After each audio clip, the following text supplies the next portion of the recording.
good evening, morning, afternoon, whatever time you're listening to this. Welcome to another episode of the How Long to Beat podcast. As always, I am Rick, joined by Alex and Paula, and we're going to get back to regular content. So right at the end of January, we have got a shit ton of beaten, retired, and playing games, by which I mean Paula's got a shit ton of games, including Gasp, a retirement. Oh my god. Who are you? What have you done with her? Once we've cracked through all of that, we're going to jump into the topic this week, and we're very grateful for the wonderful members of the How Long to Beat Discord who've basically done our topic work for us. We're going to be talking about the disparity between IGN and Famitsu's recent top 100 games ever list. More on that when we get there. And we'll finish off with everyone's favourite, How Long to Beat the Game. The game. That sounded terrible to me, which means it was probably quite a good one on the recording, which is always nice. Right, let's start with you, Paula, to give us a gap when you get to your big chunk. I want to hear your thoughts on Aviary Attorney. So, Aviary Attorney is just plain amazing. Please freak, don't die. And from the music to the art, especially the art and the story, everything was excellent to me. Like the story of the game caught me completely by surprise, and all the twists and turns were just, they knocked it out of the park for me. Maybe because I haven't really finished the Great Ace Attorney, and I feel like Alex had that to compare to. But for me, Aviary Attorney is what at least the first Great Ace Attorney is trying to do in a way. As in, it takes the Ace Attorney formula and just crashes it. And that first case, it really sets up the game for what you're about to see. Even though it's quite, maybe you expected it, something like on the back of your mind told you, hey, it's gonna happen, this is gonna happen. But in the same way that in the Ace Attorney games, the reveal is what really shocks you, it's the good part. I feel on this game is that in a way, you know what is coming, but the actual reveal is quite shocking and very, very good. So I recommend people to play it. It's a very short game. And especially Ace Attorney fans, I think they're gonna get a kick out of this one. Yeah, and you said you didn't get the good ending, right? You got the other two. Oh yeah, I didn't get the good ending. I got the other two, which I'm still not mad about. Which is funny because I only got the good ending. So us together, we fill in all the blanks. Yeah, I'm not even mad about it. It's amazing because I didn't get the good ending because I pretty much ran out of time when I realized what I was supposed to, not what I was supposed to do, but I ran out of time, and then I was thrown into this, and then I was like, oh, what if I do this? Will the game let me do this? And it did, so I got the bad ending. I feel like I got the bad end when I played it a while back. I feel like I got the bad ending and then went back and got the good ending, and I think it was worth doing that.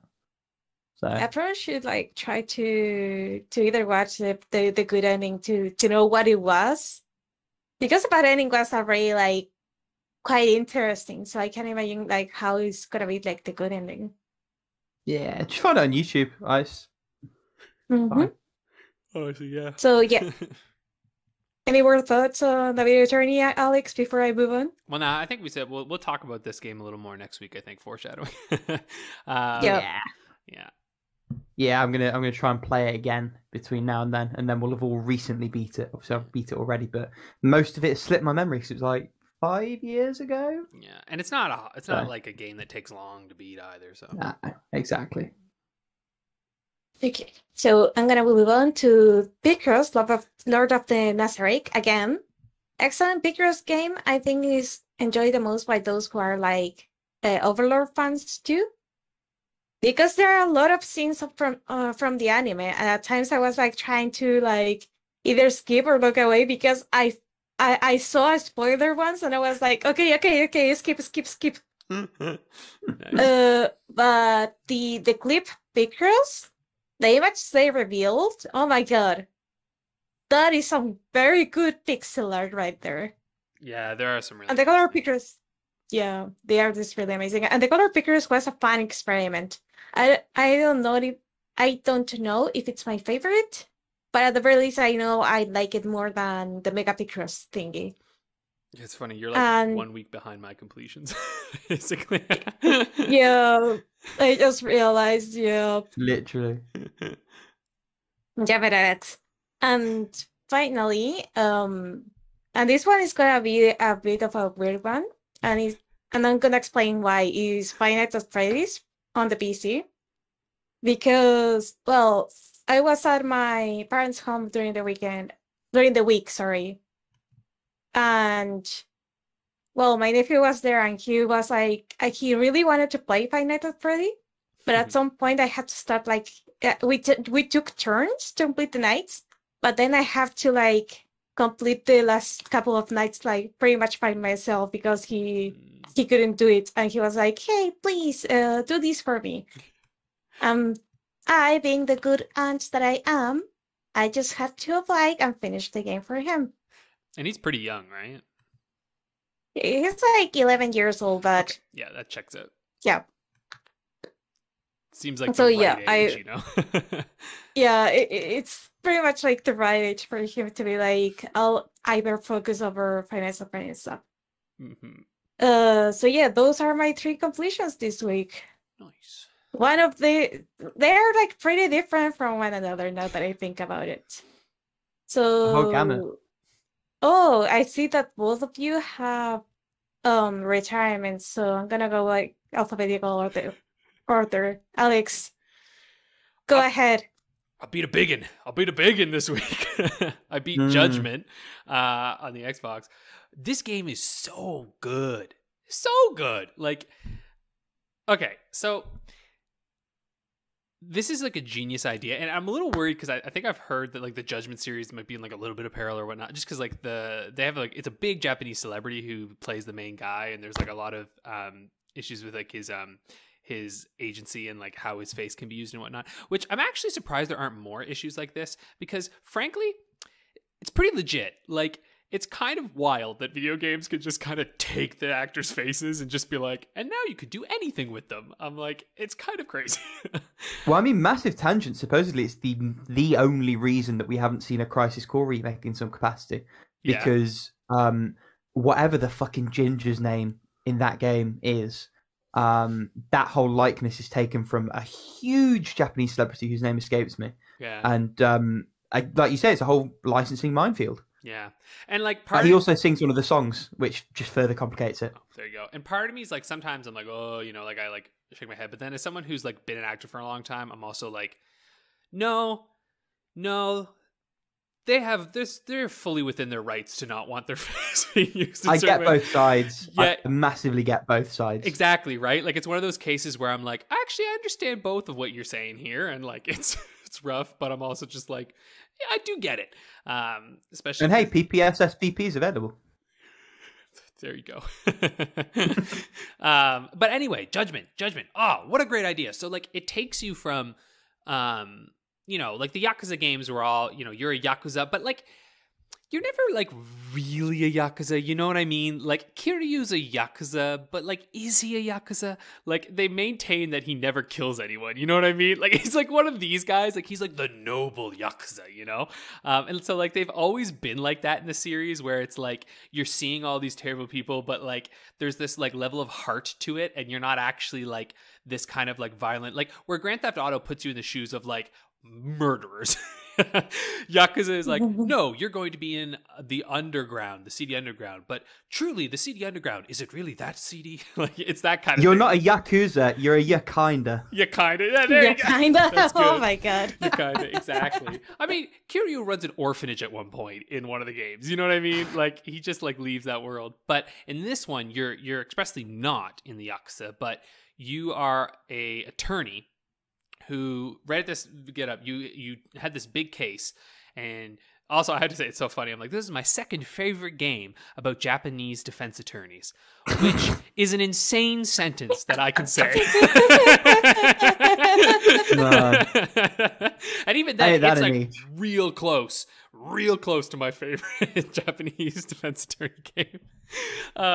So yeah, you're this defense attorney, and you defended this guy, and then after you got him off, like a few months later, he's murdered his girlfriend. And it set fire to the house. And so you've decided that you've given up the attorney life, and now you're a private detective who dresses way too cool.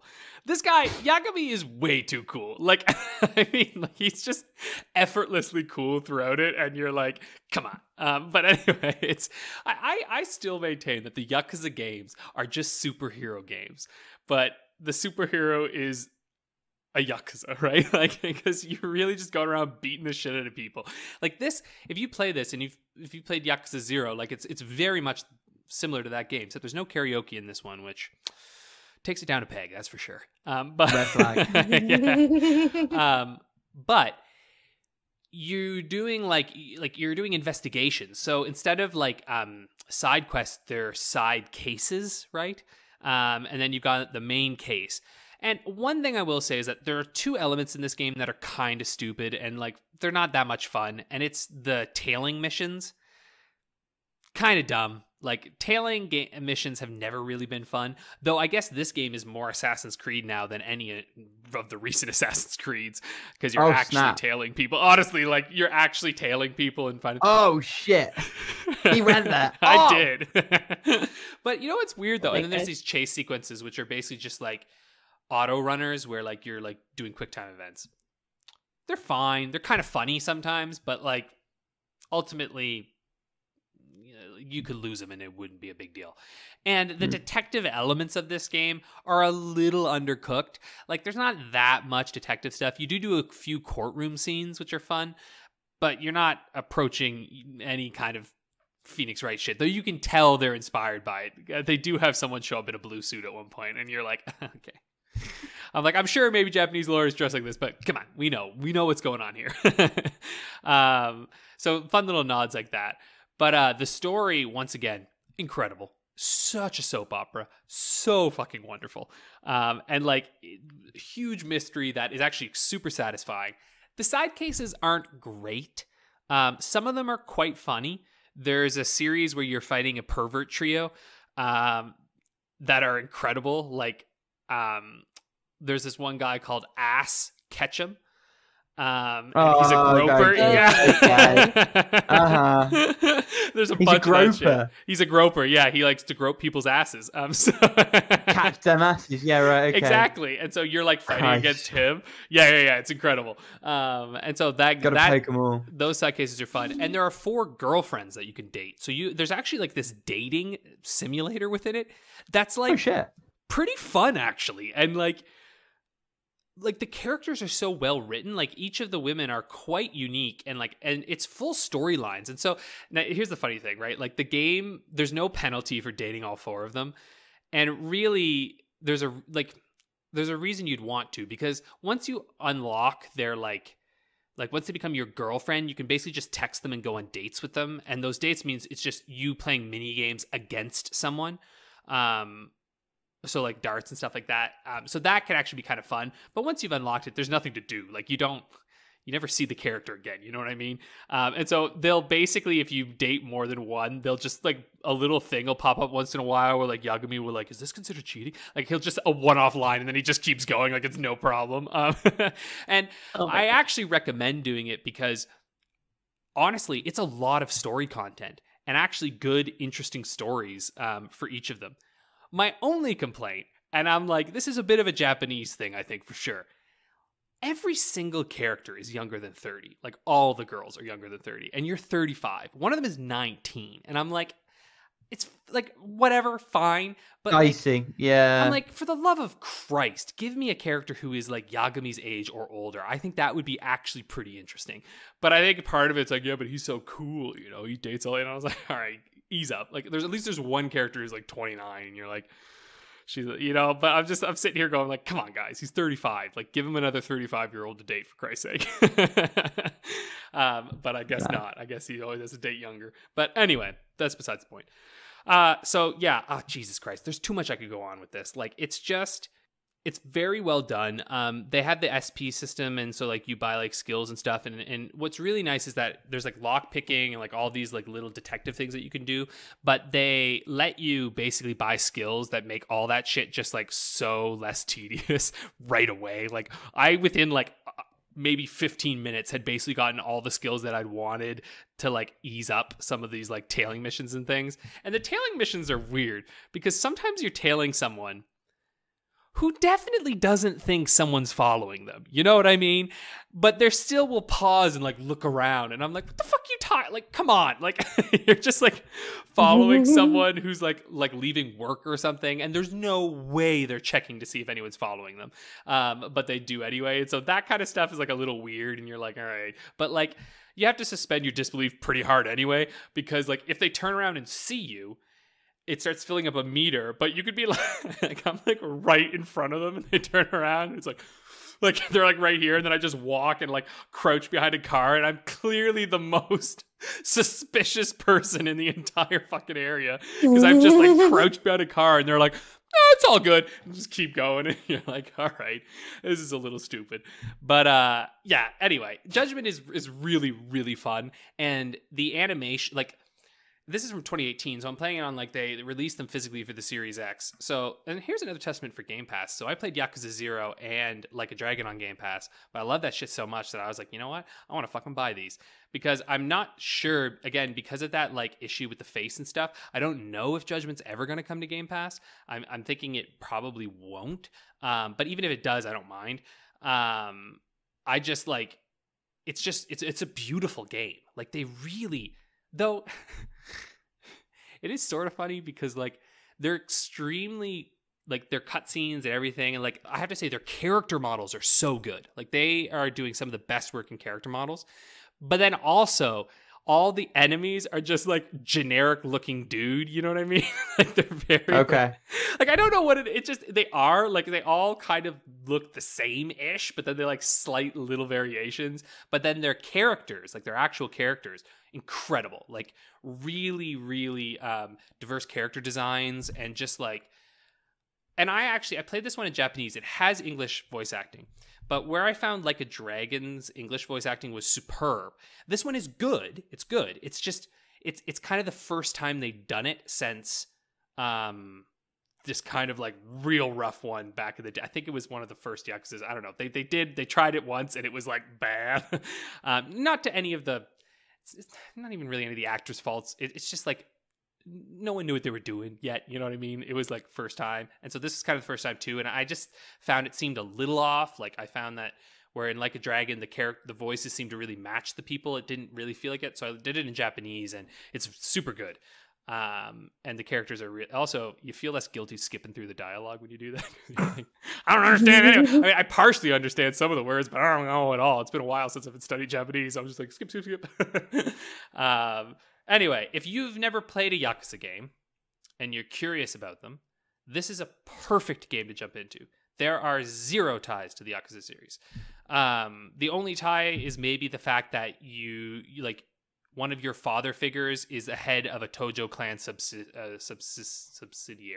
There we go. That was hard. So that's it. Yeah, like goes right over your head, right? So it doesn't even matter. Like Tojo clan is just a clan that you'll hear a lot in the Yakuza series. But other than that, and it's in Kamurocho, right? Which is like a classic place that the Yakuza series has been in very often. But like, there's no like, you know, like they don't mention any of the other characters. They don't even exist really. Like it might be the same world as Yakuza, but you'd be hard pressed to know that, right? So I think this is a perfect place to jump into the series. Maybe Yakuza 0 if you want to really go there first, just as good. But this one's I wouldn't say shorter, maybe a little tiny bit. I spent a long time with it though. I was like over 40 hours. Because I was having a great time. But anyway, sorry, that's enough on Judgment. It's super good. It's super, super good. Combat's fun. Dialogue's hilarious. It's just good times. Okay. Now tell us about your cheat completions. Yes, I have three cheat completions because, well, I'm playing Mass Effect right now, so we'll talk about that in a bit. But I went and I listened to audiobook life. Drew Karpyshyn, who's one of the writers for Mass Effect, the Mass Effect trilogy, wrote a trilogy of books, Mass Effect Revelation, Ascension, and Retribution. And these aren't works of art per se. I mean, technically. Yeah, technically, yes, they are. But there's levels. Do you know what I'm saying? If you don't like Mass Effect, or if you have never engaged in Mass Effect at all, there's no point reading these books. But if you have, I think you're gonna really enjoy them, and particularly as audiobooks, they're quite fun. And so, Mass Effect Revelation is actually the story of Captain Anderson and Saren's encounter. So it's before the first Mass Effect, and I quite enjoyed it, and it introduces some characters that you actually get to meet later in the games, which is kind of cool, actually. Like, you're like, oh, neat. Like, I was playing Mass Effect 3, and I was like, I met one of the characters from the book, and I'm like, dope. Like, it's just kind of, it's that fun sort of intertextual, meshing that happens. So the first one, quite good. And in fact, I think if you even read it before you play the game, it's reveals quite a bit. But if you read it after playing the first game, it's like really satisfying to get more of that backstory in there. And then Ascension follows Kaylee Sanders, who's also in Revelation. So Kaylee Sanders is kind of like the character who bridges all of these books together, and Captain Anderson as well. But Anderson's more in the first and the third one. But in the second one, it's about the Ascension project, which is like this project for like training biotics and whatnot, who are this whole thing anyway, blah blah blah. No, I won't get too deep into it, but it deals with like Cerberus, who's like the big like your ally and antagonist of the second game. And it's so each one is kind of set like right before a game came out, right? Like Mass Effect Revelation is for Mass Effect 1, Ascension is for 2, Retribution is for 3. And yeah, I really enjoyed Ascension. You just get more of this like background into the Quarians and whatnot, which I think is pretty cool. And it's just like a fun adventure novel. And then Retribution is like the final one that actually explains some plot points about Cerberus in Mass Effect 3. And actually was pretty satisfying. Maybe you want to go back and play it, which we'll talk about later in playing. Because I was like, I've been wanting to get back into it again anyway after I stopped, and I was like, okay, this is the time now. I'm like back in on the lore. I've got the stuff, and it explains some cool things that actually let you're like, oh, this makes sense now. And it does some really cool stuff about Reaper indoctrination, which is like a big part of the games. And obviously you never get to experience that because you're playing a shepherd, but in this one it puts you into the like mind of someone who's being indoctrinated, and it's really cool the way that they do that and like kind of flesh out that world and how that experience works. So yeah, I really recommend these for anyone who's a Mass Effect fan. They're pretty short little reads. When you listen to them, they're taking like 9 hours. I do it at double speed, so it's like 4 hours or so of a listen. They're like quick, breezy, military-esque type novels. He's done like this is the writer who's done a lot of the Star Wars stuff. Like he did like the Darth Bane series, I think, like Rule of Two and all that. So yeah, if you enjoy those, I think you'll enjoy these as well. Anyway, that's it. Those are my cheat completions. Rick, what about you? Sorry, so I've got 3 actual completions. The first of which was also my Switch cherry, and that was Cuphead. This is a great game. I was blown away by this, and it sort of absorbed me for the week that I spent sort of playing and beating it, which is a big ask because boss rush games, and I think I said this last week, I was sort of playing it still. Not really usually my jam, but Cuphead, apart from having like a few sort of run and gun segments, it's just a really, really well balanced game. And I remember when it was being developed, it took a long ass time to come out, but you can tell that they spent that time well. Everything is so finely balanced. All the systems feel like they complement each other. The animation and the art and the visual design all is amazing in its own right, but it's also all in service of the game itself. None of that more so than the parry mechanic. Everything in terms of colouring and the way it's all set up is designed around making that pop and making that really feel like a worthwhile part of the mechanics.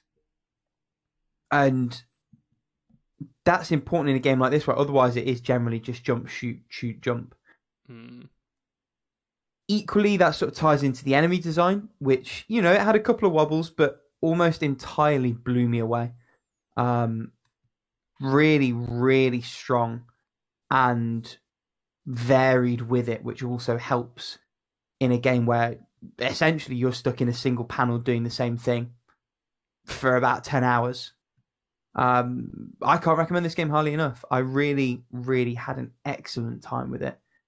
Great introduction to the Switch. Was perfect for the pick up, put down ability of that. So easy to sort of beat a boss on a train journey or pick it up for a couple of like attempts at a boss before bed and then put it back down on the bedside cabinet and stuff like that. It's a really good game and a really good platform on which to play that game. And on the Switch screen, it still sings. You know, it's a smaller screen, but it's quite close to your face, and you can see some of the intricacies of the animation. I found that also with the Swapper when I played it, where I played it on PC first and it looked great, but when I played it on Vita, on that small screen closest to your face, you really see some of the intricate details of, in that game's case, the claymation work and some of the real life asset building that they've done. I think having it on a handheld like that really works in service of a strong art style like this one. So definitely recommend the game. Feel like Switch is a great place to play it if you can. I imagine it's great on PS4 or Xbox or PC if not. And actually on the topic of the Vita, I'm pretty sure there's someone in the homebrew community that's ported the first couple of bosses to Vita. So you can technically play this on Vita as well if you don't mind playing like 5% of the overall content and leaving it. But yeah, the whole game is really, really good. Next on the list, God of War 3 Remastered. This was a throwback for better and for worse. Game design has come along massively since these games were in vogue. And while I still had a great time going back to it, the experience definitely dragged a little bit. It all did feel a little bit one note, both mechanically and narratively. I think if I hadn't already played all of the Greek God of War games bar Ascension, I would have probably been much less inclined to power on with this because it is kind of mindless.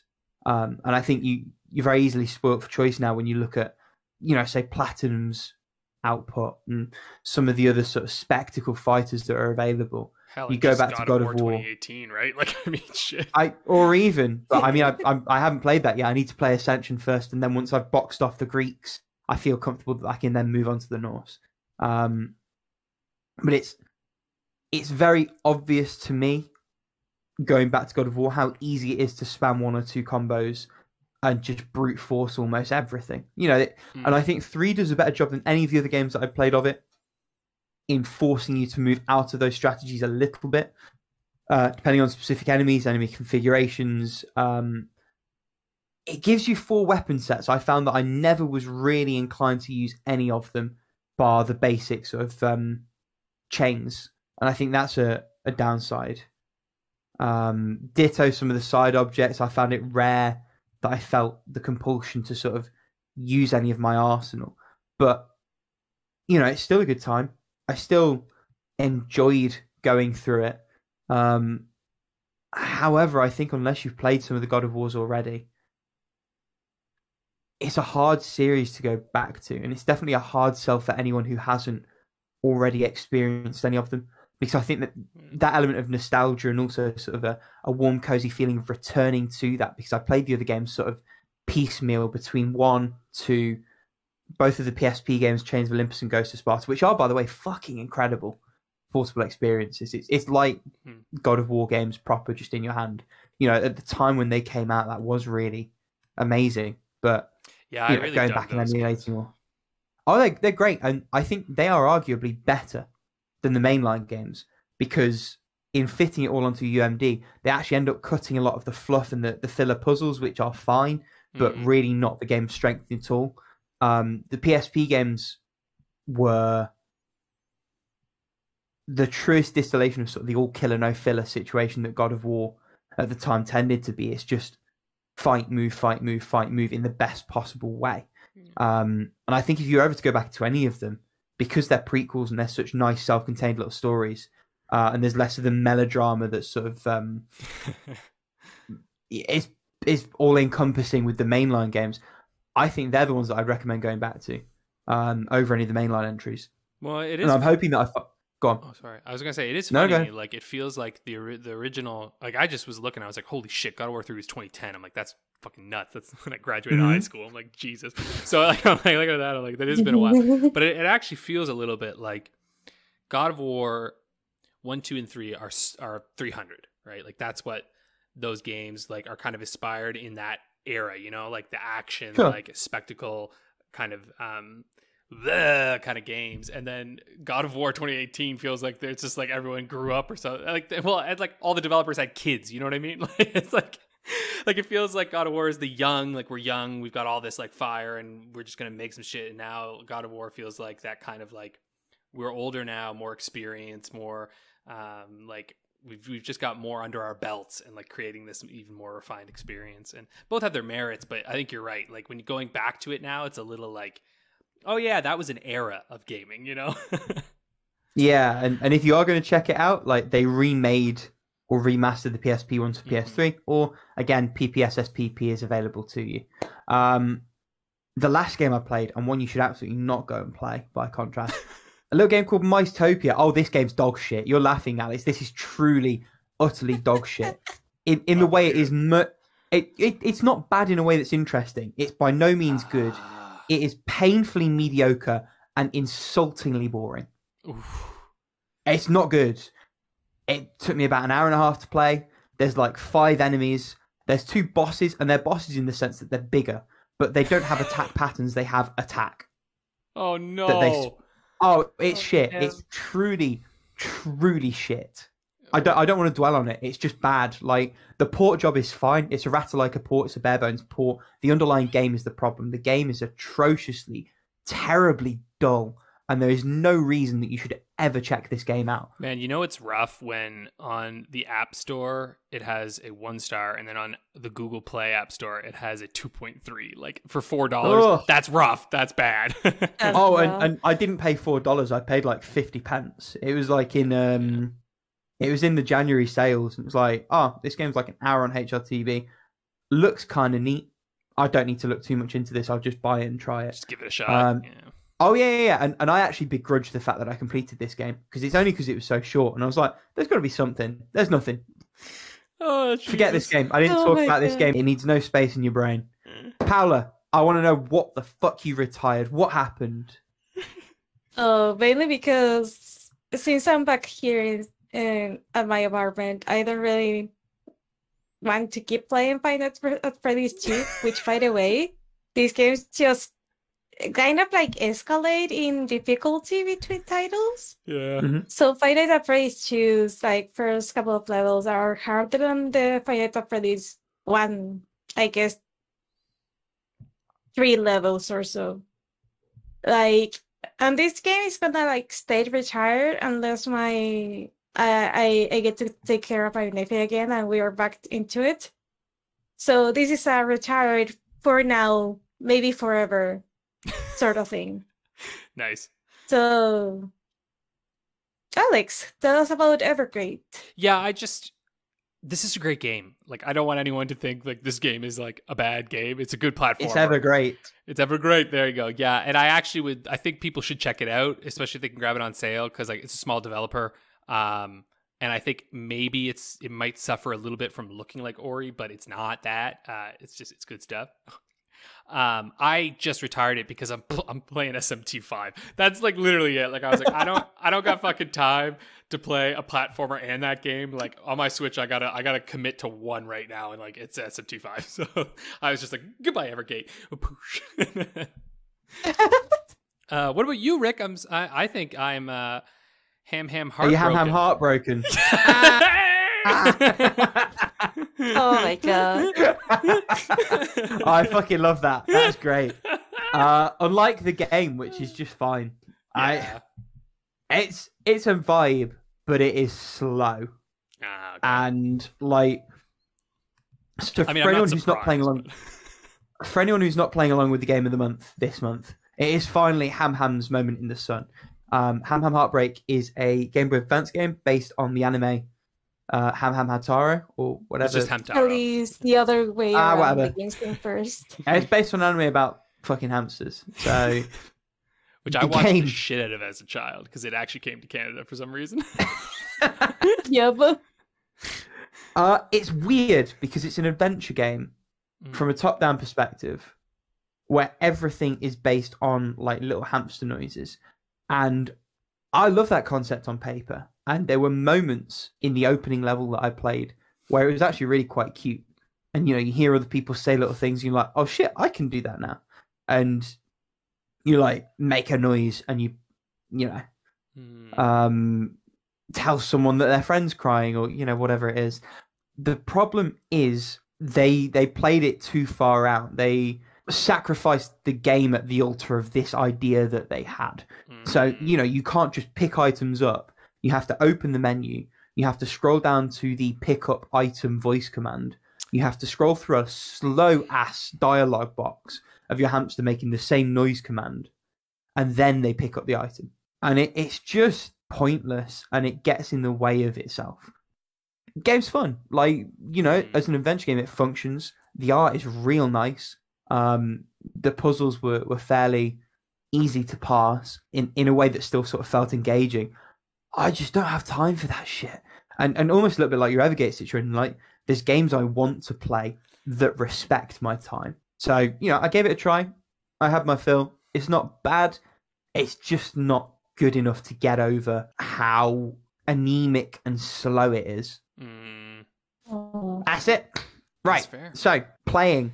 What we're going to do, and this is becoming a bit of a theme, Paula's going to do some of her playing. And then me and Alex are going to dip in, and then Paula's going to finish her playing. Unlike any of the games that she's been playing, because she's clearly not finished any of them. Why don't you kick us off, Paula? Your fingers need to start slipping again. You need to like start finishing some of these games. I know. It's just that. Okay, so first of all, I haven't been calm. My nephew has been like, I guess like dictating some of the games that I'm playing. Mm-hmm. Plus, yeah, I've not been your playing fault. at Okay, 3 I hear a.m. you. She's been playing at 3 a.m. Yeah, Jesus. Yeah. I've been like getting up like at 3 a.m. and I can't go back to sleep, and so I play a little bit and then go back to sleep finally. So this is Anyways. Paula's insomnia corner. Yeah, this is my insomnia corner over here. So there's some that I won't talk much about. There's some that I'll talk a little bit more about. I think those I'll leave for the second half of the show. But okay, so first of all, Animal Crossing New Horizons, I'm back. I'm back on the Stunks game, and I pretty much spent a lot of money, and hopefully I'll get some revenue from that. And also my sister has been playing, so she helped me like water some plants and to get hybrids and stuff like that. Yeah, for the listeners at home, we got a picture of Paula just stood in her Animal Crossing house with a room, and I cannot stress this enough, full of turnips. Yep. There's a room full of turnips on my house. It's like the second floor room for those who are listening and have been playing Animal Crossing too. Anyway, I have a little list of games which I blame my nephew for this. So mainly Mario Kart 8 Deluxe. So we've been playing multiplayer for this. Minecraft for Windows because things Game Pass, I don't have to buy Minecraft to play Minecraft with my nephew because crossplay is a thing. And we played a little bit of multiplayer. We have to stop because motion sickness kicked in. And there's actually one more playing, but anyway.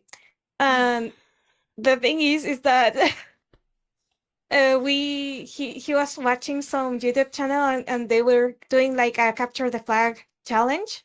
So it's like, okay, you're playing with a friend, you have a certain amount of time to capture their flag, and they can do like whatever. And the person who is like protecting their flag can like die any number of times. But if the person who is trying to capture the flag dies one time, it's over for them. So I got demolished because, well, the little rascal is pretty quick at Minecraft. That's all I'm gonna say. Also, motion sickness doesn't really help, so I have to like move everything slowly, otherwise I puke. And well, Paula just lost the game of capture the flag multiple times. The other game that I played because my nephew was like, hey, play a horror game, play a horror game. For some reason, he was fixated that I had to play a horror game because I think I made a comment about like Five Nights at Freddy not being like too scary for me. So he was like, hey, play something that you find scary. So Amnesia, The Dark Descent, is making an appearance on my to play list. And oh my god, it is so trippy. Because you're like dropped into this mansion and you have like to something about you don't have any memories. You don't know how you got there, and you pretty much have to get out of there. And the beginning section of the game isn't like too bad. The thing is, when it is dark, the main character starts hallucinating, both visually and like via sound, I guess. And the further we got, the scarier it started to get, and the more trippier it started to get. And at some point, I just like had to nope out of it, like for the day. And that's that. He wasn't like listening because I was like, I had the headphones on, and with the headphones on, I feel this game has more of an impact than if you don't actually listen to any sounds. But yeah, I don't think I've encountered like the first monster, which I remember what it was, I think, because it's not the first time someone has made me play this game. But I knew it was like close, and I was like, nope, I'm not doing this today. I'm not out of it. And then I went and played a Slime Rancher just for the happy slimes and like to sleep tight at night because I was spooked. Then for the multiplayer games, Super Smash Bros. Ultimate, we tried out Sora with my boyfriend.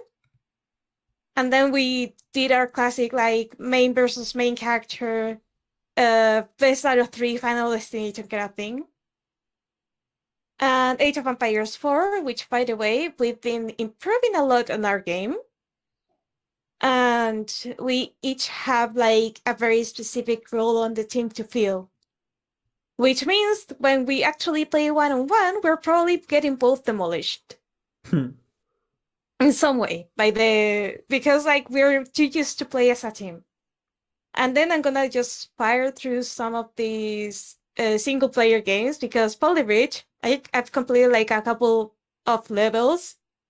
And this final world, I'm gonna call, is hard as balls, and not only that, it's starting to be a little bit unfair. So I don't know if this one is gonna be on the retired pile or the completed pile next week, or in a couple of weeks. Fire Emblem Genealogy of the Holy War, I just got a little bit further through the current chapter, which is chapter 2, methinks. Fitness boxing, because I wanted to complement like my daily routine. And this is pretty much a cardio box game, so it's a rhythm game, and oh my god, everything hurts now. Bloodstained Ritual of the Night. This one, like, I just started the game, so not much to say besides that it looks amazing and the story looks kind of interesting so far, I guess.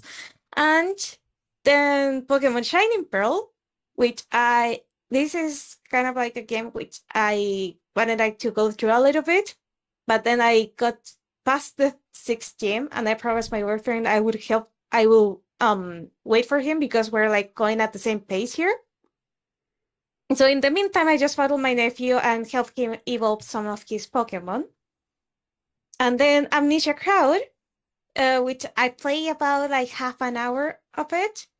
And what I gather from the structure of this game is that you have these suspense kind of like routes where it's like, oh, you got the happy ending, but the happy ending doesn't always lead to the happy ending kind of thing. Which I call bullshit for, because, come on, it's an Otome game. I got the happy ending. But at the very least, like, I'm getting like some new characters introduced, which weren't in the previous 2 games, which is interesting, to say the least. And I'm gonna stop here for now on my playing, because there's like 5 more which I'll save for later. Why don't I jump in next? Because you two have got a shared game, which probably is a nice segue back in. Mm-hmm. So I'm going to talk firstly about three games that I'm going to have finished definitely for next time we record. First one of those is Deadbolt for Vita. So this is a replay for me. I'm on to the second half of the game. It's at the point where it's starting to get a little bit trickier, but that's always where it's fun because you have to try new things and move the systems around. Still a great game. It pains me to say it. It's better to play on PC than Vita, but it's still great on Vita. And it was great on PS4 when I played it there as well. Great game wherever you play it. It's a really lovely, well put together game, and Hoppo did a great job on this, as they've done on all their games. I'm also quite close to beating Saber, so slightly in a weird place with this. So this is Game Pass blah blah blah blah blah. This is a Game Pass playthrough for me, and it was a little bit rushed, partially because my 3 months were coming towards an end. Also because there's a game leaving on the 1st of February called Cyber Shadow that I wanted to play. Oh, yeah. That Cyber Shadow stress is still there, but the Game Pass one is not, because without sort of getting too much into details, I'm going to get 12 months of Game Pass free, which is pretty cool. So, yeah, I still have my problems with the service, but if it's free, I'm not going to say no. Oh, hell yeah. But I am quite close to beating Sable. It's still wonderful. It's such a vibe game.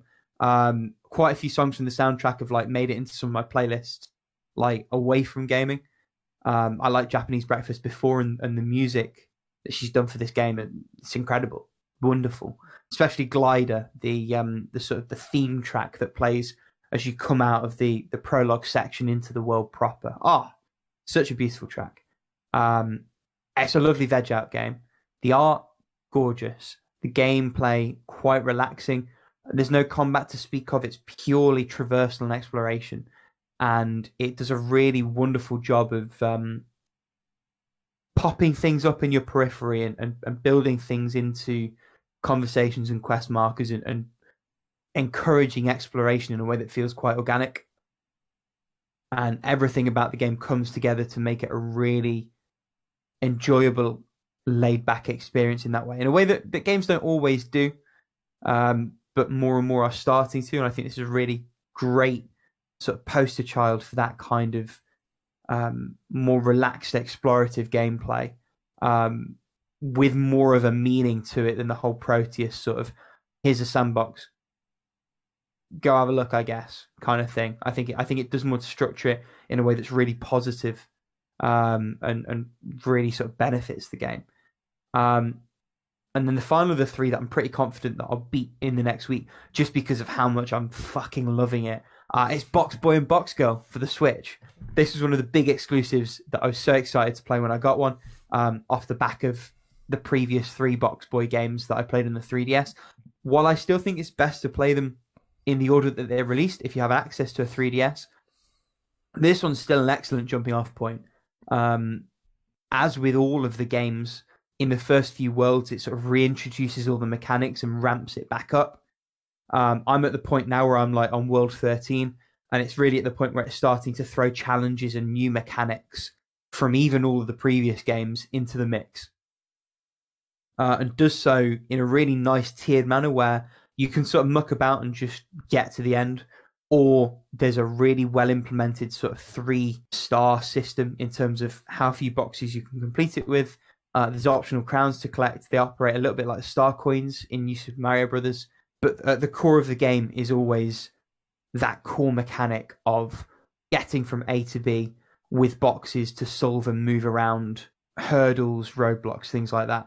It is almost the opposite of Sable, where it is pure mechanics. The whole thing's basically black and white, but that's fine because you don't really need color except the spatterings of it that you throw in.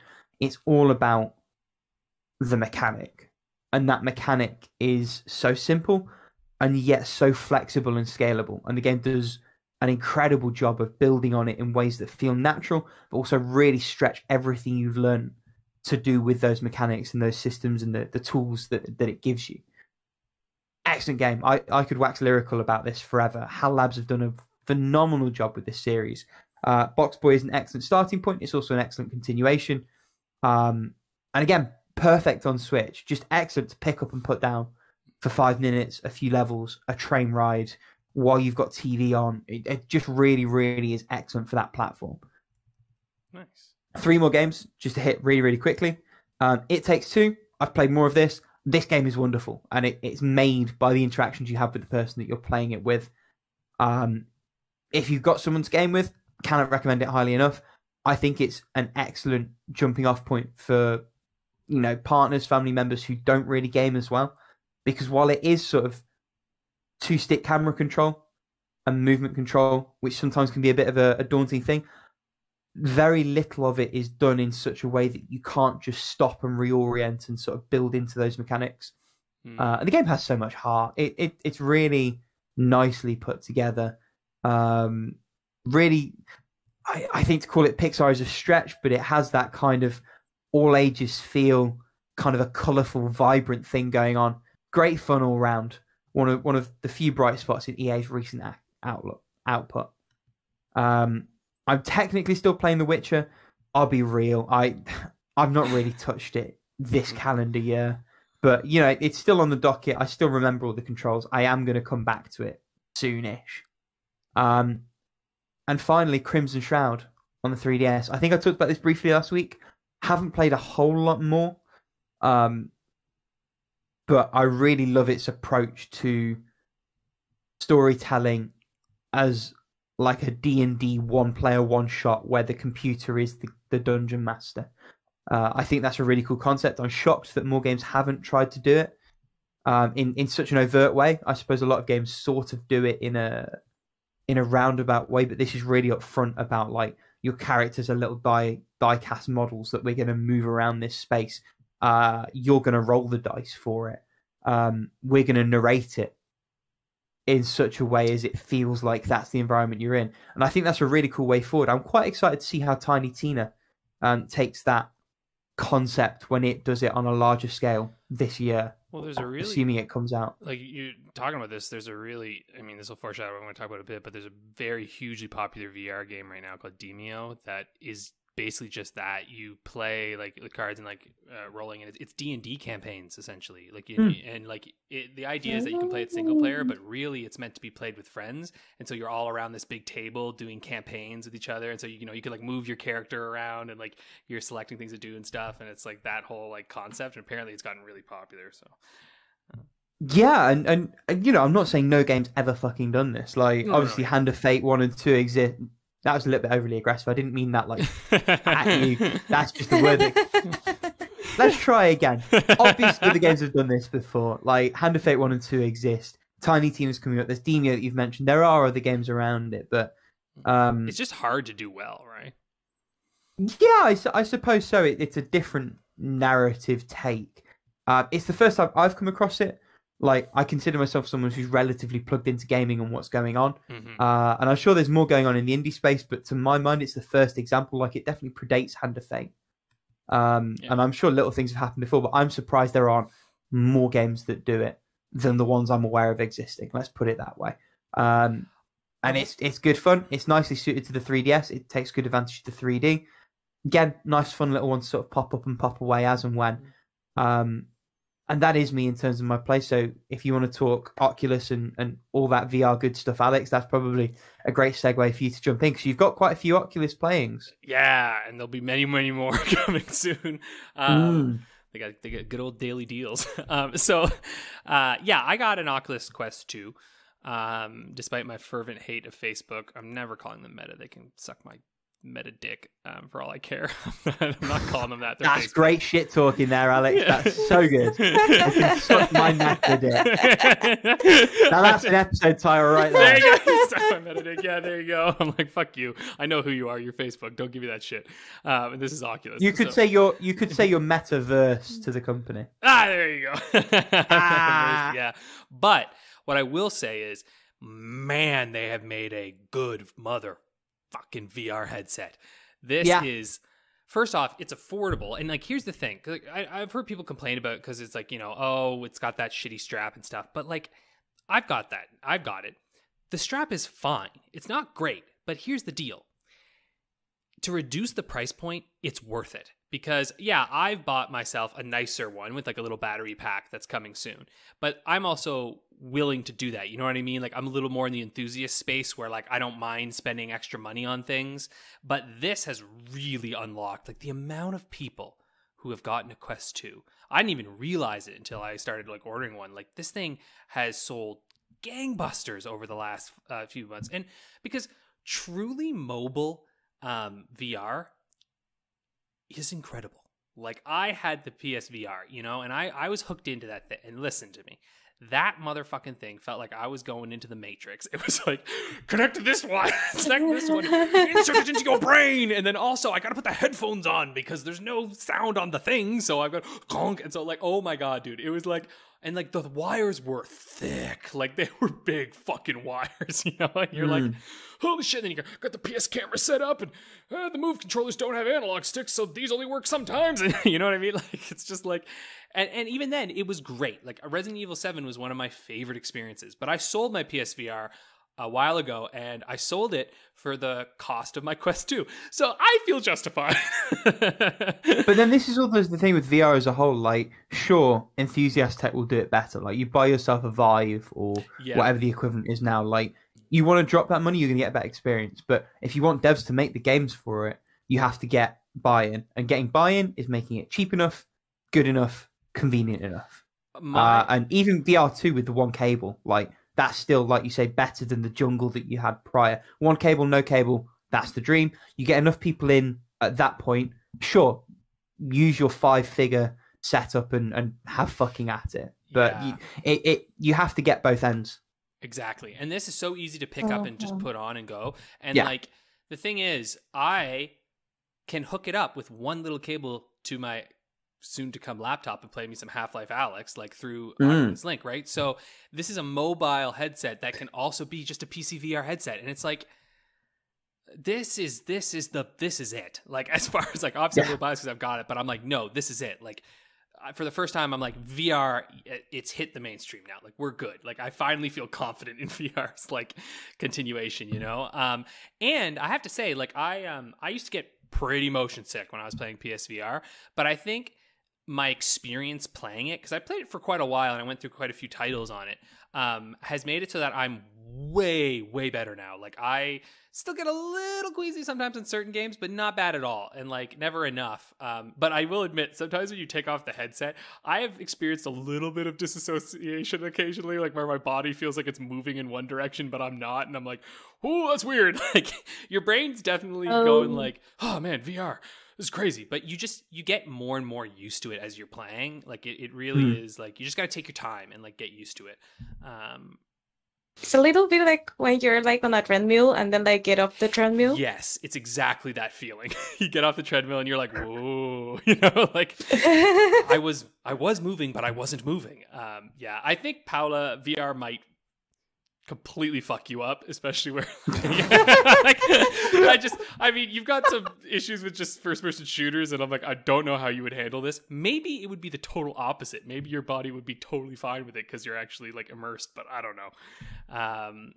But anyway, it is wonderful. I'll put it that way. So I'm playing a couple games right now, because they've had a lot of these daily deals and stuff. And I will say, like, if you're getting into this, like, this is definitely I would say an enthusiast thing. Like, it's a luxury, and aren't all video games in general a luxury, right? But it's very much a luxury purchase in the sense that you're going to spend a fair bit of money on this thing. Like, you just are. But also because it's worth it, and there's a lot of fun games, and there aren't really any games. And like, this is what's interesting to me, is that even the most expensive game is like $45 CAD. And that's for Resident Evil 4, which of course is an older game. But, you know, it's completely redone in VR. And even some of the, like, you know, like even Beat Saber was only like $34 CAD. And I got like one of the referral links, so they gave me like 35 anyway. So I just got it for free. Yay. But like, it just feels more worth it because the games are just cheaper. And of course, that also comes with the caveat that it's a digital only store. So there's all those issues there. Like, there's a lot of issues with all this stuff. But it's just really fun. And like, I started playing In Death Unchained, which is a roguelite archery game. Oh, this game is so good. And something I've found that's interesting is that when I look up reviews of VR games, I'm noticing this trend with a lot of them that this is really a system with very constant updates. Like even just single player games are getting updated a lot. Like Resident Evil 4, it doesn't have Mercenaries mode yet, but they're adding it this year. When In Death Unchained first came out on the Oculus, on the Quest 2, it didn't have full locomotion. And this is a thing you'll hear about a lot is like full locomotion, right? Versus teleporting. Because teleporting is a bit more common. Yeah. And I actually will admit the teleportation in it, because you teleport by shooting arrows, is actually really useful, because the locomotion that they added later is a bit slow. So sometimes, and like this is a hard game, like it's very much a roguelite in the sense of it's like, we're going to kick your ass. And you're like, oh shit. So sometimes you're like, yeah, I'm going to teleport. But it's really intuitive and fun. Like you've got a shield to like block arrows coming at you, and you're shooting your arrows, and like you're dodging, moving around, and like it's, man, when you start getting into it, it is like, fuck yeah. Like the enemies are coming at you, and you're just like, no, fuck you, shoot you in the face, get your burn arrows, and all. Oh dude, it's great. So yeah, really fun, very replayable. One game that I'm playing right now that it's not like good, but it's really fun. So it's called Death Horizon Reloaded, and like it's basically a zombie shooting gallery, though you have full locomotion and moving around. Like I think it was one of those games that started with teleportation, but then it added locomotion to it, and with locomotion it's very good. And the reason I'm playing this one first is because I just bought the Walking Dead Saints and Sinners VR game, which is apparently like, it's like the holy grail of VR at this point. Like it's just, besides Half-Life Alyx, right? It's like a full-fledged like 20-something hour game. That's just incredible. And I was like, well, I don't want to play that first, because they'll just ruin this game for me, because it's definitely better than this one. But in this one, you're just kind of going through like, it's like, imagine you're playing the last level of a Resident Evil game where you're in like a lab or something, and that's what you're doing. You're basically going from one like checkpoint safe room to another. And all generic, like there's really only like 4 or 5 enemy variations or something like that. And they're all just zombies. But you've got like, it's just really fucking fun to like hold that gun and just fucking shove it at a zombie's head and blow it up. You know, like you're like, yeah! And you can like manually reload your weapons and stuff too.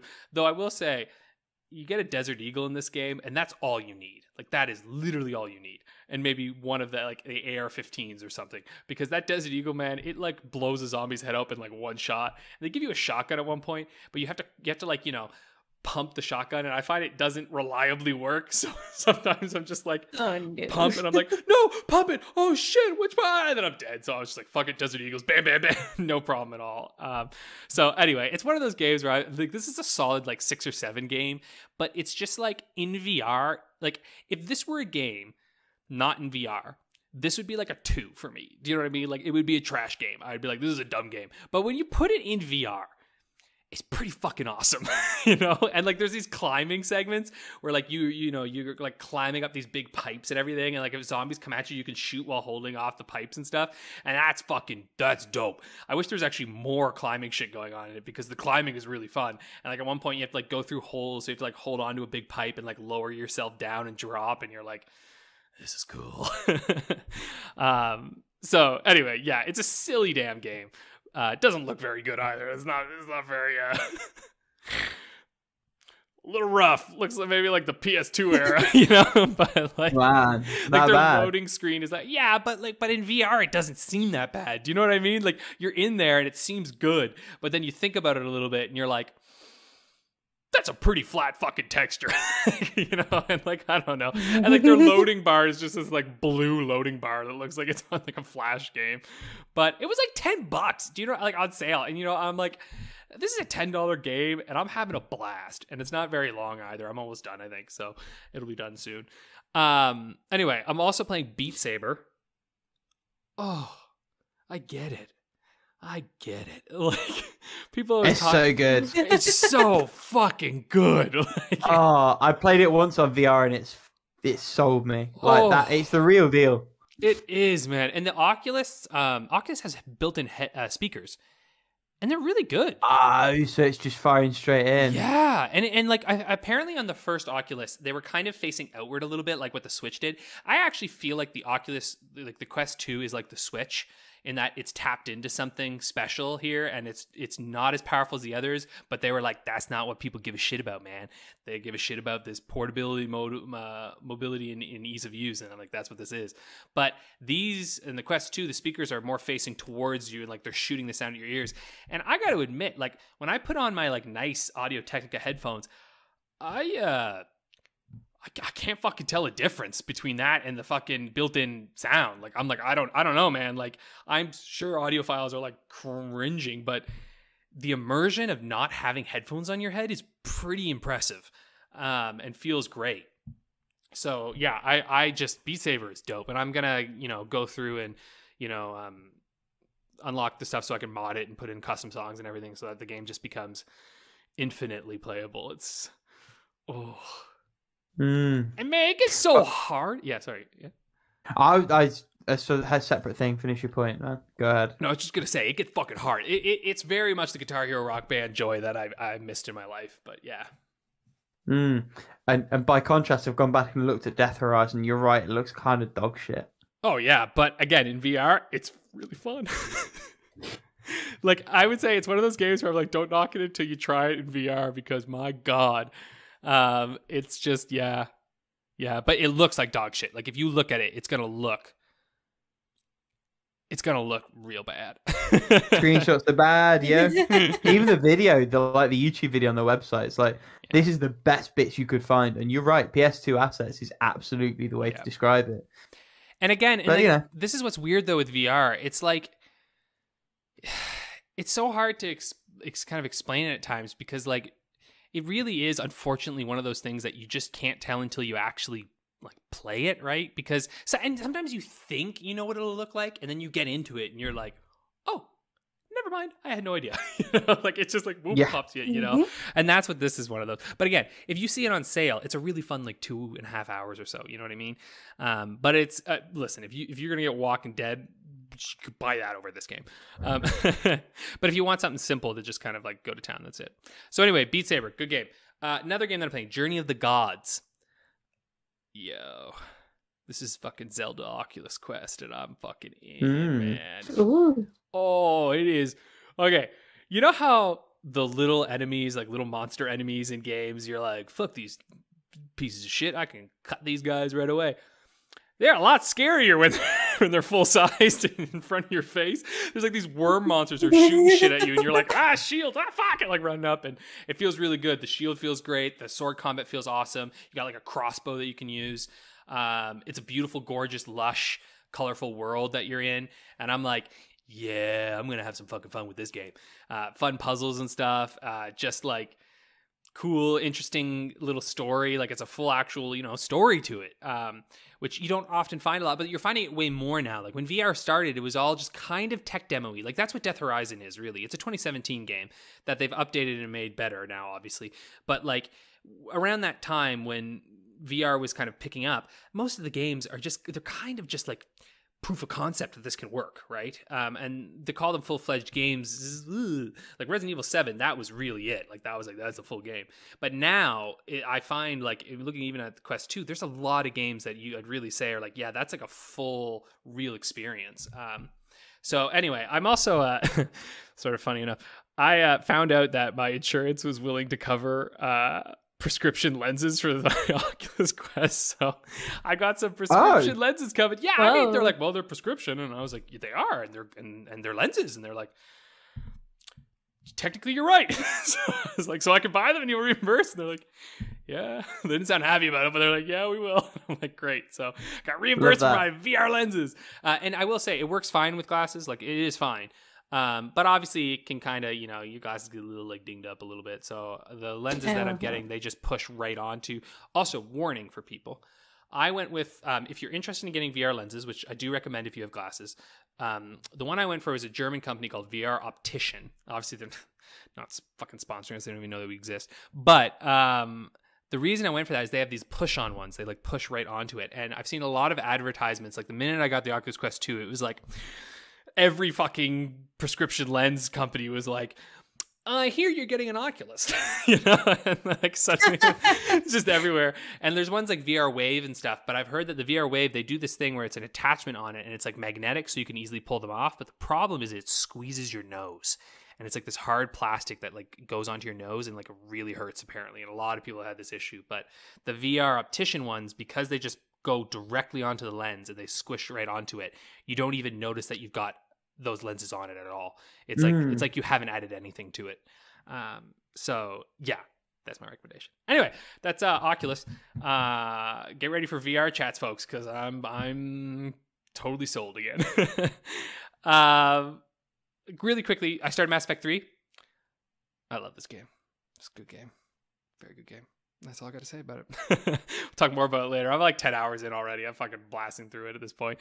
And last one that we're talking about, because Paula, we're going to pick up on this together. Ooh. Shin Megami Tensei 5.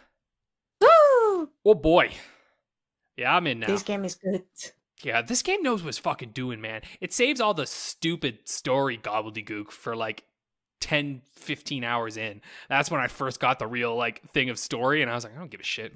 Let me get back to the fucking demon stuff. I mean, no offense to it, but like these games aren't exactly known for their stories, let's be real. Even if it is actually intriguing and interesting. I was going to say, excuse you. Yeah, but it's just, I'm going to be real with you here. This one, maybe 4 was the one that really tried to dabble with story. This was not so much. But the gameplay is real great. I'm way over leveled right now, but that's mostly because I'm getting really obsessed with doing every little fucking thing I can do. I got all the men in that first zone, so I'm in like what would be like the second, like I don't even know what to call them. There's like areas, right? Like where I don't know what is a spoiler or not, because I've never played Shin Megami Tensei games, so I don't know how. Tell me nothing. Yeah. I own a copy, so I will be playing. Well, I'm not going to say. Yeah. There's nothing really to spoil, to be honest. But I've been like just doing so many demon fields. Well, there's not really much. Let's be honest here. There's not much to spoil. This is a game about the experience, It's about playing it. It's about the gameplay. It's not really about the story beats or whatnot. But anyway, I'm having a great time. What about you, Paula? Also having a great time, and I noticed how fucking over level you were when I finally got to fuse the demon you said you beat the first boss with. And I'm gonna say I'm like 5 levels behind you. Yeah, probably. I'm like what level are you right now? Oh, whatever level you were in the first boss. That's the level I'm at. Okay, I'm like level 25 at this point, and I'm like way above. You monster. But also, there's a lot of gospels that you can get that boost your level up and whatnot. You just gotta find them. There's a lot of them, so I got boosted real good. Yeah, I've been doing like I've been hunting because I want to get my abilities and stuff, but it's still like, oh boy, I don't know how you got like so over level so quickly, but because I've been doing like a lot of the side stuff too. Yeah, I think it's because you guys scared me. So I was really doing everything I could, playing lots of battles, trying to get all the demons I could get, doing all this shit, because I'm like, this game's gonna be so hard. And then like, it is hard. It is. It's not easy. But I got properly leveled and, figured out my strategies, and then I've been nailing it. But yeah. Still, I've been having a lot of fun. And the cinematics. Oh my god, the cinematic of the first boss. Chef kiss. Yeah. Like, there's something about the cinematic, because on Cinematic Tensei 4, the game is awesome. And when the bosses are revealed, it's like this huge pixel art thingies. And images, yeah. And the music and stuff. And it's awesome. Now imagine that you have 3D models. And they do like this whole entrance. Ooh. Yeah, it's awesome. I'm excited.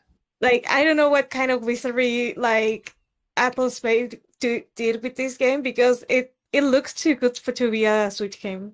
I'm gonna be honest. Yeah, it's very pretty. And the gameplay is pretty tight.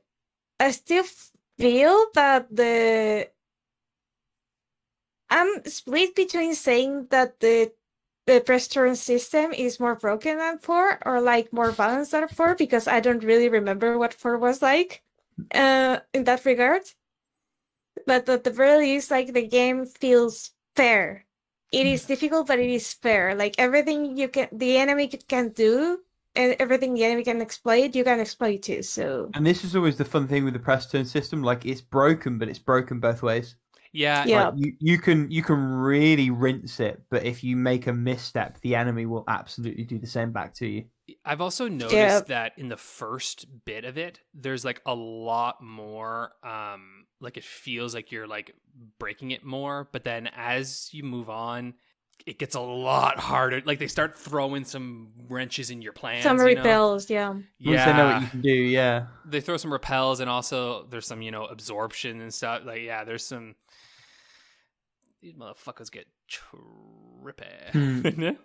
Sadly, I can't keep playing this game until my boyfriend like makes some progress because, again, we're supposed to be like on par, and he was ahead of me before, and now I'm ahead of him, so I have to wait for him to like catch up, so I can keep playing, and I want to keep playing because it is so awesome, and I can't get enough of the battle theme. It is beautiful. Ooh.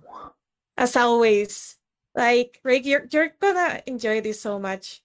I cannot wait. I'm in two minds over whether I play 4 Apocalypse on 3DS first, or I just bite the bullet and go straight for 5. Go straight to 5. Straight to 5, okay. Straight to 5. And you think I'll be able to go back to 4 Apocalypse and like still have a good time with it? Yeah, I think so. If you like the games, I'm sure you'll be alright. Touche. Watch this space, people at home. Paula, why don't you tell us about the rest of the games that you're playing? Okay, so first of all, Time Hollow. This one is a recommendation from a friend, and all I knew jumping in was this has time travel, and you have to make circles. Yeah. So, yeah.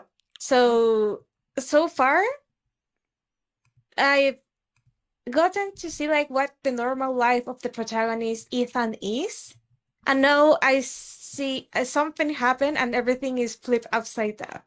Like, things are not how they are supposed to be here. So I'm not yet like I haven't been yet introduced to the main mechanic besides a cutscene, I'm gonna say. So I'm really looking forward to this one. Because at the very least the setting itself or how the story started, it really has me invested. The other game that I'm playing, the one Rick retired, is Heartbreak. And I've gone through the first section of the game. You could say like the first major mission. And it has the repetitiveness that I think it may or may not kill it for me, depending of how long this game ends up being or how I don't know, like this game has like nostalgia for me because Hamtaro. So I guess I'm a little bit more patient with it because of it. And because cute hams are being cute and it just looks super pretty. I'll give you that. It really is lovely artistic. Yeah. It's pretty lovely, but I can see like the repetitiveness of selecting everything in the menu. It may or may not kill it for me. But what I've heard, because Aaron told me that these games are supposed to be like for kids to learn how to read or something like that. So that's why you have to select the action from the menu, because you associate the text with the action pretty much. Yeah. Which is a neat idea. I just wonder where everything is going or because there's this evil hamster thingy breaking up couples and stuff like that, which is pretty silly, but charming in its own way. So I'm trying to see like where this is going, because we don't even have like battles and stuff like that. So I wonder how we're gonna stop this. So yeah, that's for Heartbreak. One game that I was playing just before the recording is Ni no Kuni: Wrath of the White Witch on Switch. Love that game. This game, I started this game like a long time ago, so I have to like replay it, like restart it. And I just went past the section of the game that I stopped at. And this game is charming. I really love that Ghibli participated like in the animation, the character designs, and all that stuff, because it really feels like a Ghibli movie made into a video game. Like it has the same charm of any Ghibli movie, and obviously because Ghibli work on it too. But so far I've been having a lot of fun. The battle system, which is a sort of real time, is very interesting. And I went through the first boss already. It wasn't like too difficult. Like the combat isn't too difficult yet. I know there's like more stuff to it, but I haven't gotten to it. And yeah, I probably have more to say like next week or in a couple of weeks where I'm more into the game, but so far so good. And finally, and I mistyped this, beautiful, is Dairoku Ayakashi Mori, or Dairoku Agents of Sakuratani. And this is the otome game that was released way back in November that I finally got the chance to start.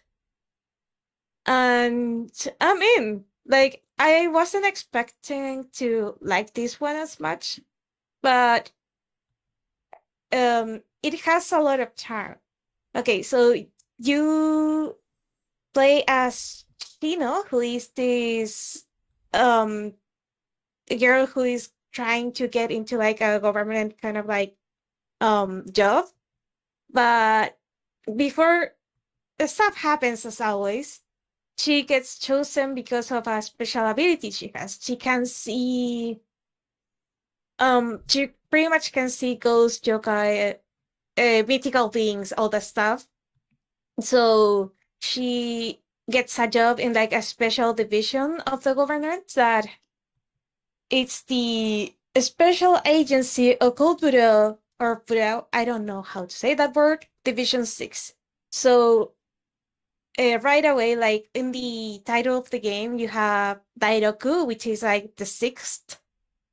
And that's because of the division they are in. So that's the division, what their nickname, because the official name is like too fucking long.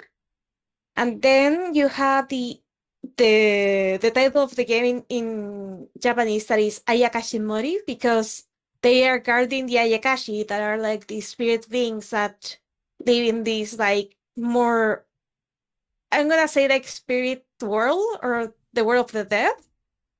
So you have your kitsune, you have your oni, you have like a lot of Japanese traditional like creatures, made ikemen, I guess, or made pretty boys. And then you have the English title, which is Agents of Oh, and the other thing that I like about the name of Ayakashi Mori, because it is a combination of the word like Ayakashi and Guardian, that is Mori. They call, like other divisions call them Ayakashi Omori, that is like babysitters for the Ayakashi.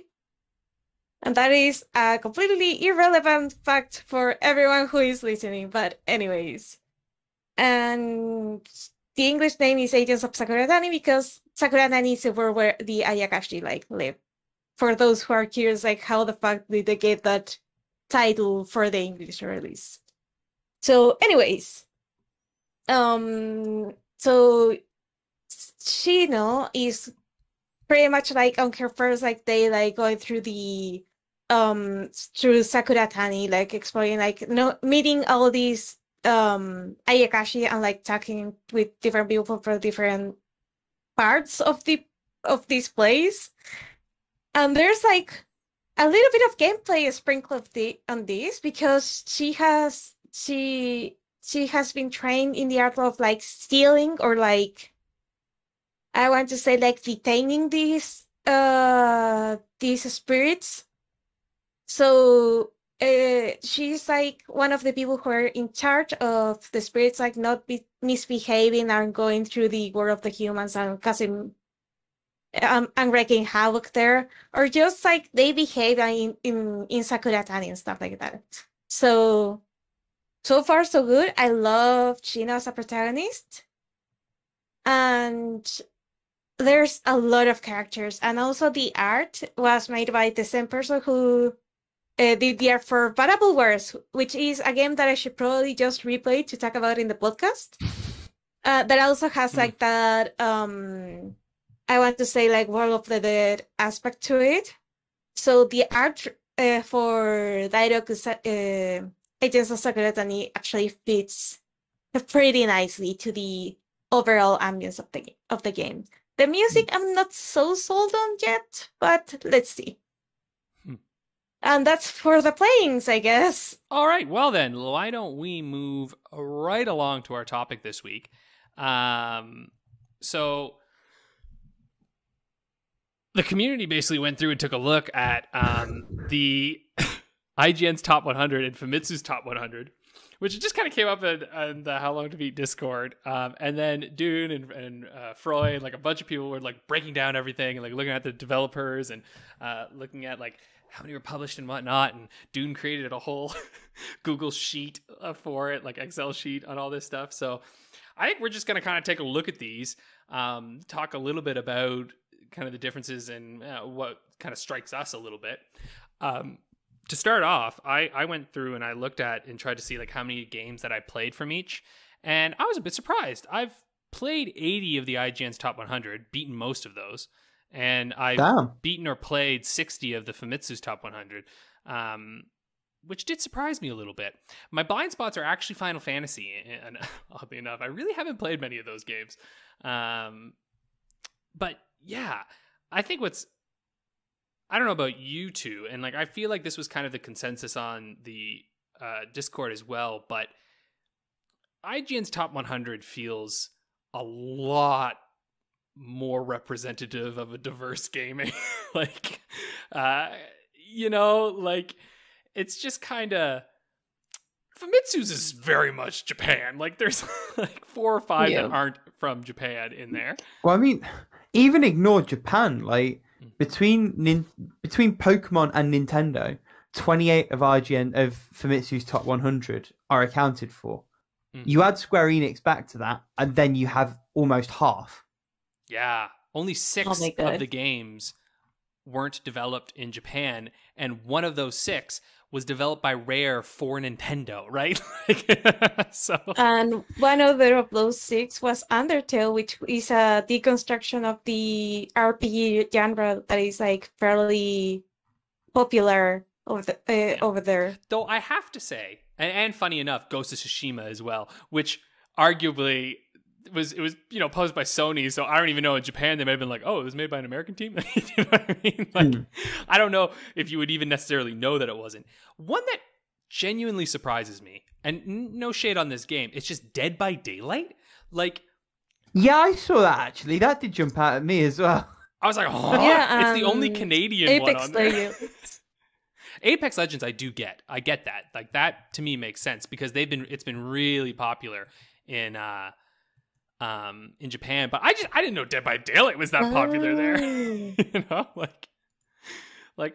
I mean, I think the other wrinkle with Famitsu's list, and I don't necessarily see it in IGN's list, so maybe it's not there. It's just there less. It's just the amount of like what's it called, series overlap. Yeah, that almost chunks the list out in a weird way, and I wonder if that's just the way they ask the questions. So, for example, if you look at Square Enix, you have Final Fantasy VII, Final Fantasy X, Final Fantasy VI, Final Fantasy V, Final Fantasy IX, Final Fantasy XIV, Final Fantasy IV, Final Fantasy III. So I think literally you're missing Final Fantasies 1 and 2. And like... Well, you're missing 12, 13, and 15. Which is not that surprising, actually. But also... But, I mean, 11 and 8 of that, it's like 1, 2, 3, 4, 5... 6, 7, 8, 9. Yeah. 11 of the top 100 are fucking Final Fantasy games. I know. And like, yeah, it's a great series. I like quite a lot of the Final Fantasy games, but limit yourself to a couple. Like, give yourself a bit more scope to fit other things into that 100. Christ. I have to say though, like, part of me feels like maybe, and I especially think about this when I think of the Final Fantasies, because they're not like really connected. I sometimes feel like you know, they're their own things. Like when you look at, like, you think about, like, when I think of 5 and 6, they're so different. And now I get though that mechanically they're similar, but well, no, not even because they change mechanics and they change like story and all that. The ones that I actually feel like there's less of an argument for are the Dragon Quest ones, because yeah, the Dragon Quest fuckers are pretty similar together. Like, yep. But actually, even them, they change up a lot. I don't know, whatever. But then only 9 and 10 are on the list, and those are very, very different games. Whoa. Dragon Quest or has 9 and 11, 1, 2, excuse me. 3, 4, 5, 6, 7, 8, 9 games on it. It's 2, 3, 4, 5, 6, 7, 8, 10, and 11 for Dragon Quest. Hey, am I looking at the right list? Yeah, you should look at the Yeah, I'm on the Famitsu one. I'm on Froy's Pastebin. No, that's the different thing. Go into our agenda and click on Dune's link. I have the spreadsheet also. Yeah, I have go the to the spreadsheet also. I spreadsheet just because haven't you can filtered. sort it by series and by title. And if you sort it by series, you'll see them all. Dune did incredible work here with this. And there's a lot of Mario ones in here too, which I actually feel a little more like I'm a little more open with those ones. Though what I will say is absolutely blows my goddamn mind that Mario Kart Wii is over there over the like Mario Kart 8 Deluxe, and that they have Super Mario Kart as well. Bullshit. Two Mario Kart games are on the top 100. Bullshit. Like, that's just, come on. But yeah, I don't know. I think it's interesting because something I wanted to look at too is, like, I was curious if there was any kind of like recency bias going on within them. And like, it's hard to know for sure, like, how you would even quantify that per se, but like the Famitsu's goes back to 1982, IGN's goes back to 1981, which arguably I'm like, yeah, that's pretty far back. And it's Xevious, which I don't know. But 2017, man, there was a lot of good games that came out that year. And it seems like across both lists, like, it's kind of neat to look at each list and see like where there's like real concentration of games that are like considered best.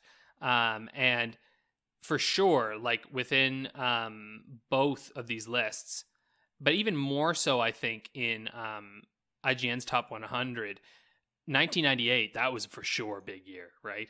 Like, even in that one, it's like you're looking at the list and there's like 1 or 2 games per year, and then suddenly you hit 1998 and you've got 1, 2, 3, 4, 5, 6, right? And you've got fucking Fallout 2, StarCraft, Pokemon Yellow, Metal Gear Solid, Ocarina of Time, and Half-Life, and it's like, fuck, you know, like that year slapped. Like, it was just like, damn.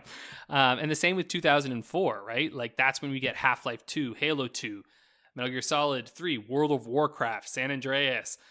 Although Burnout 3, interesting.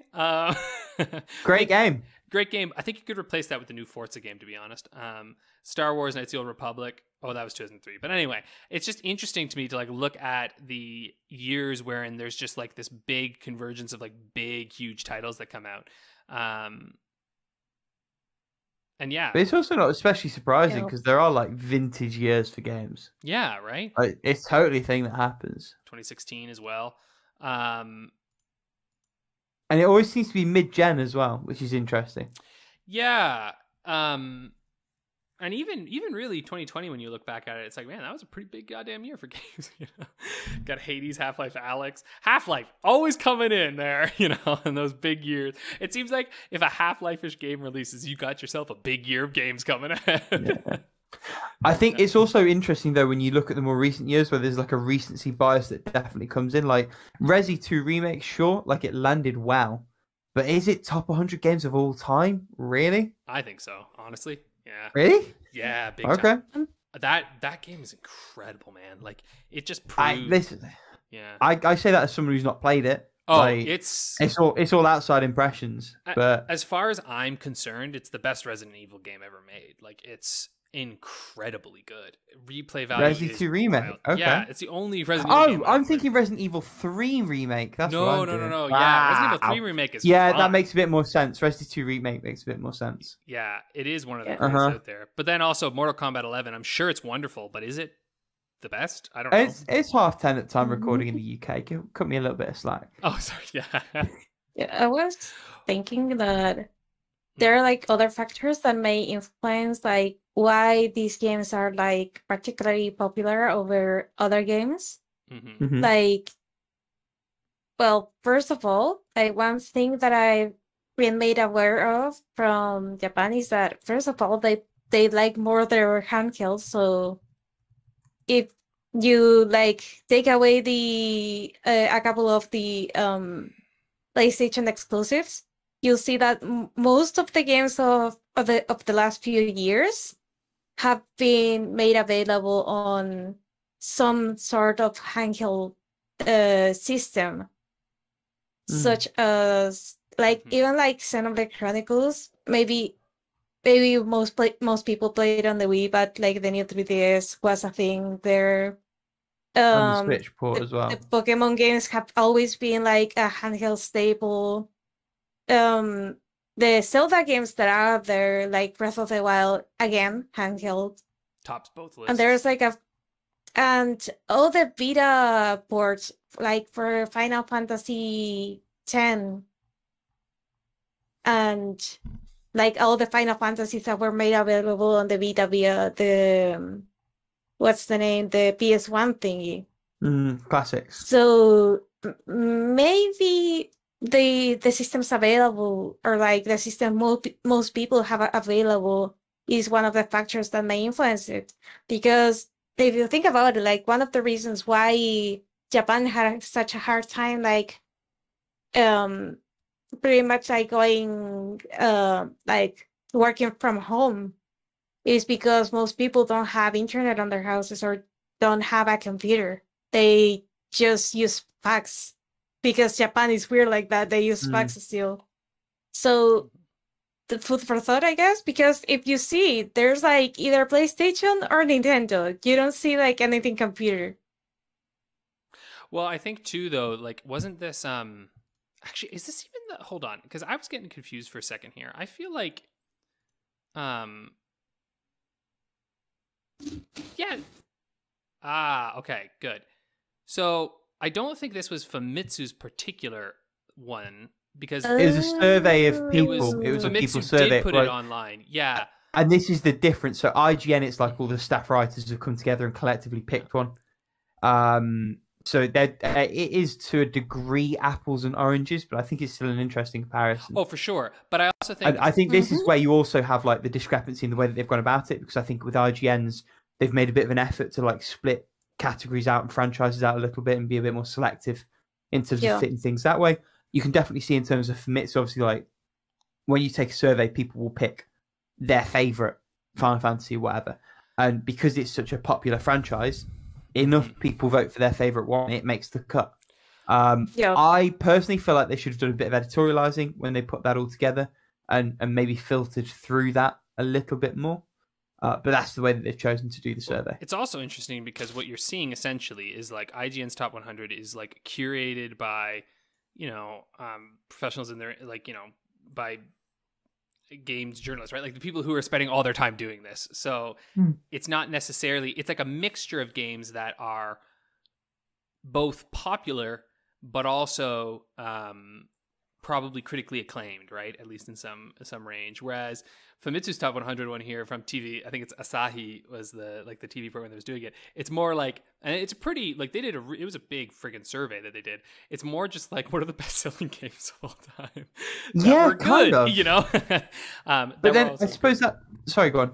Oh, sorry. Well, I was going to say that were also good, because then you also get the absolute ridiculousness that is Persona 5 Royal and Persona 5 and being Persona on 5. But then, this is what I mean. Like, this is the kind of thing where maybe if they'd taken an editorial hand to that survey result and said, well, fine, we're going to collate those together as their own entry and bump them up, sort of, and you list it as 5-stroke Royal sort of thing. I think another thing that makes that really interesting when you remember it's a survey is just the sheer cut through of a game like Undertale in that market. And the recency bias definitely helps it a little bit. It had a bit of a tail in that it got ported to Switch and also to PS4 and Vita. But nevertheless, that's like an outside game, small sort of niche-ish indie project that in a public survey is finished above Minecraft. Yeah.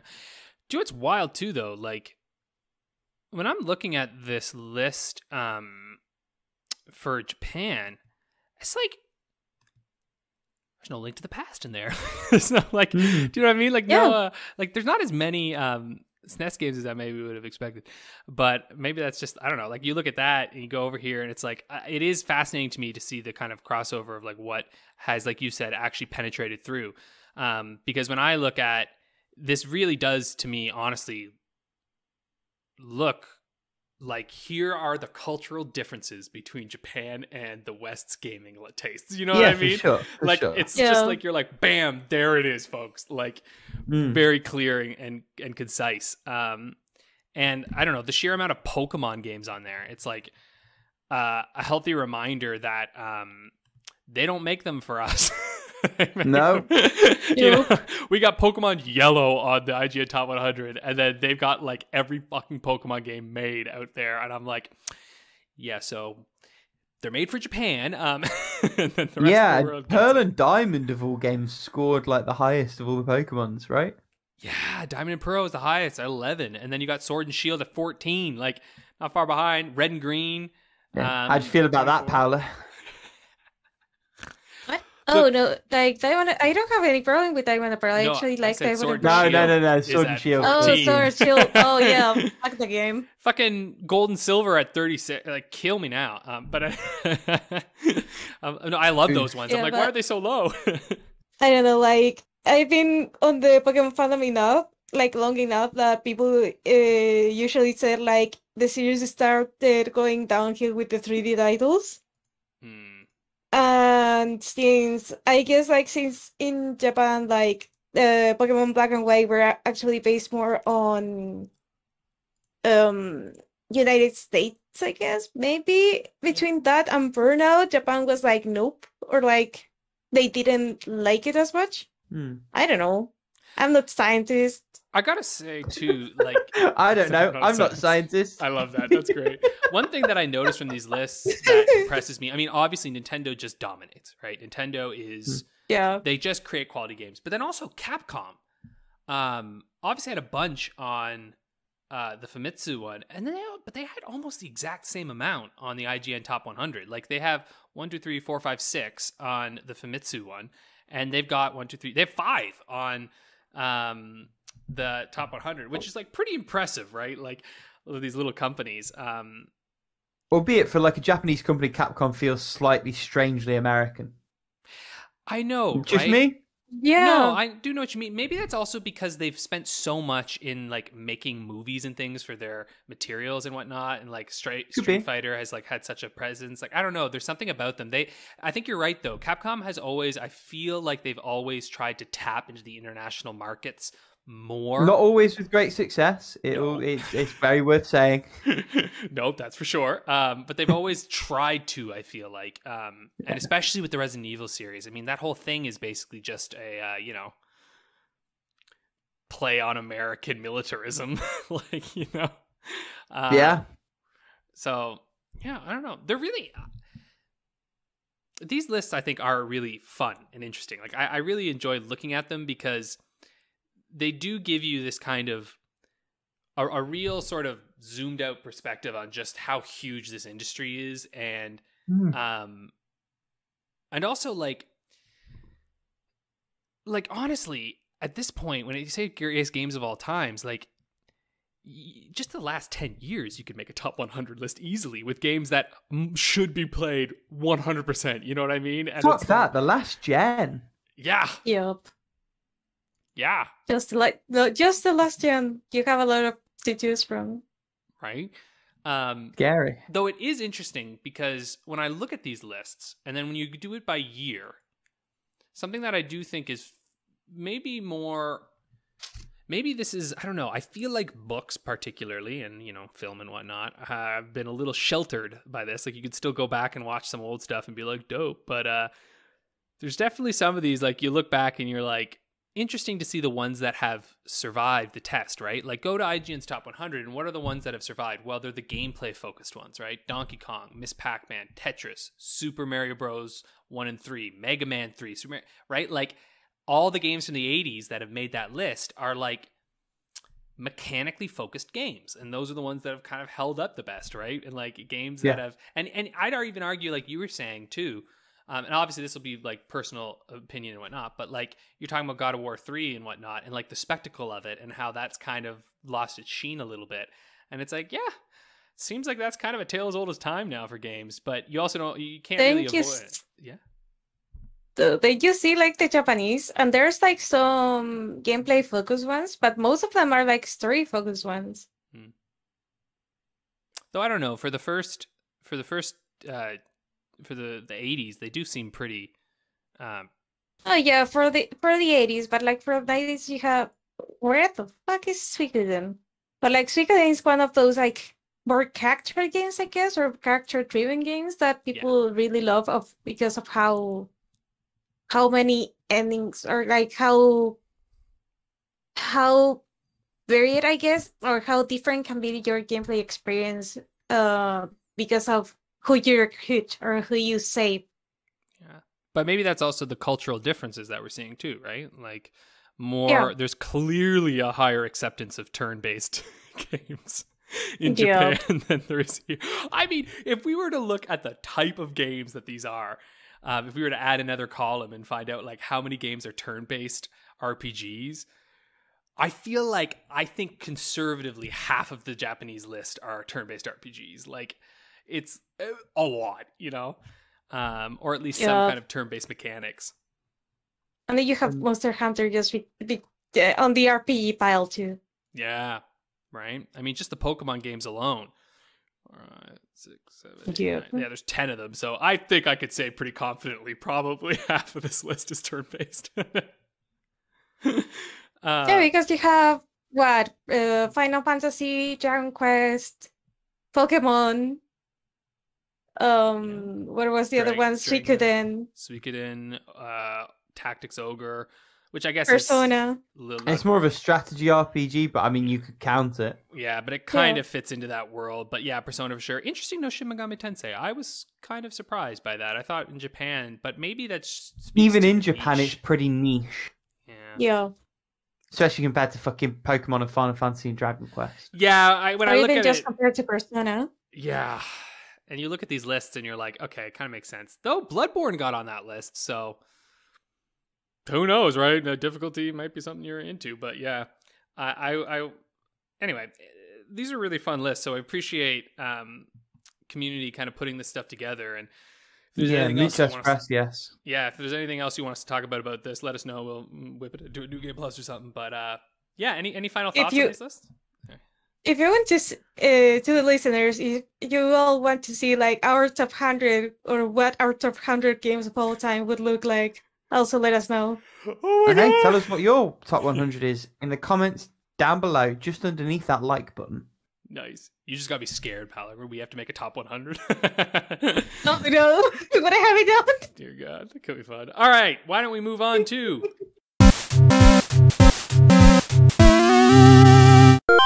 How Long to Beat the Game. All right, Rick. Guess who came prepared, bitches? Oh shit. Hey. This week's game is none other than Cat Quest. Oh, I beat that game. Because Kira the Fluffer's bouncing around in the back. I own it. I played like the first 10 minutes, loved it, and need to go back to it. Kira's on like a dream quest by the look of it. Yeah. She'd be sleeping. I'm going to do a solid 5. Because I am going for not a long game. 666. I'm going for, oh my God, where the thing is. Fine, I'll do 5, 6, 7. Cat's a beast, right? That counts. Yeah, cats are beasts. Yep. I just don't. I'm gonna think go this for is a big 6. 6.5. It's kind of, you know what, this game too though, like this is not A 7. necessarily like a great game, but this was a game that came out on the Switch when there was really nothing to play, and it was fun enough, you know. Like I was like, oh, it's fun. Yeah. Not gonna blow your mind. All right, Rick. Okay, so I'm doing 5, 6, 7. Rick, you're doing 6, 6, 6, and Paula 6, 6.5, and 7.5. What do we got?